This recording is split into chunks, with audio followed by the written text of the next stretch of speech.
Sur la 64, près de Toulouse, au Pays Basque, dans les Landes ou encore les Bouches-du-Rhône, des dizaines de blocages dans le pays.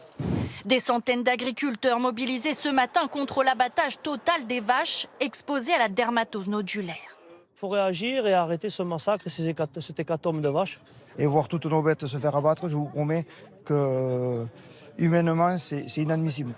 Ils s'opposent à la stratégie choisie par le gouvernement, abattre un troupeau complet, même quand une seule vache est contaminée. C'est toute la filière qui est menacée selon cette éleveuse. Où on va là, on marche sur la tête. Ça. Et puis en plus, on abat des animaux sains. Alors, à force d'abattre, je veux dire, le cheptel bovin va baisser. La dermatose nodulaire, en référence à ces nombreuses bosses qui recouvrent l'animal. Une maladie tropicale très contagieuse, transmise par les mouches, détectée en France pour la première fois en juin dernier.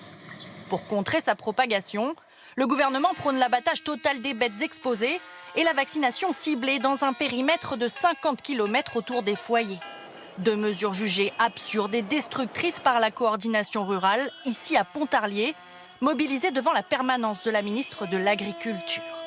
La colère, la justice, la compréhension qu'on demande, c'est la vaccination totale et l'abattage sélectif simplement des animaux malades et puis de surveillance des troupeaux et pour voir l'évolution.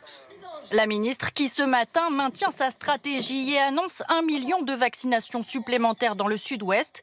Depuis le début de l'épidémie, 109 cas de dermatose nodulaire ont été recensés. 2 restent actifs à cette heure.